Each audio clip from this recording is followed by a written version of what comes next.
আসসালামু আলাইকুম। আমরা বিদেশ ভ্রমণ করতে খুবই পছন্দ করি। সেটা যদি হয় থাইল্যান্ড তাহলে তো কথাই নেই। তো থাইল্যান্ড আপনি যে যাবেন এর জন্য অবশ্যই পাসপোর্ট করার পরে ভিসার আবেদন করতে হয়। তো ভিসার আবেদন করতে আপনার প্রয়োজনে কি ডকুমেন্টস লাগবে আজকের এই ভিডিওতে দেখিয়ে দেব। তো চলুন আমরা মূল ভিডিওতে চলে যাই।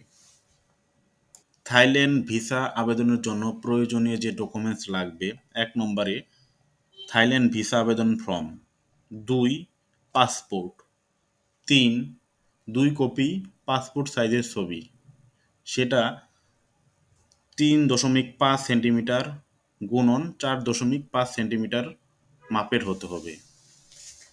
৪ bank statement. ৫ bank solvency certificate, মোট ব্যালেন্স উল্লেখ থাকা ভালো তবে আবশ্যক নয়। ৬ পেশার প্রমাণপত্র যেমন trade licence, NOC, student ID ইত্যাদি। ৭ visa request letter. ৮ air ticket booking. ৯ hotel booking. ১০ travel itinerary বা ভ্রমণ পরিকল্পনা।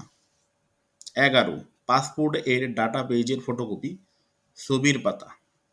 ১২ জাতীয় পরিচয়পত্রের কপি। ১৩ সর্বশেষ থাই ভিসা কপি যদি থাকে। ১৪ ম্যারেজ সার্টিফিকেট যদি স্বামী স্ত্রী আবেদন করে থাকেন। ১৫ ১৮ বছরের নিচে হলে অভিভাবকের সম্মতিপত্র। এই সকল ডকুমেন্টস থাকলেই আপনি থাইল্যান্ডের ভিসার জন্য আবেদন করতে পারবেন। তো যারা থাইল্যান্ডে যেতে ইচ্ছুক, যেতে চাচ্ছেন বিভিন্ন কাজে, তারা এইসব ডকুমেন্টস অ্যারেঞ্জ করে অবশ্যই ভিসার জন্য আবেদন করবেন। তো আজকের মতো এই পর্যন্তই। ভিডিও ভালো লাগলে সামাজিক কাজে লেগে পড়ুন। আল্লাহ হাফেজ।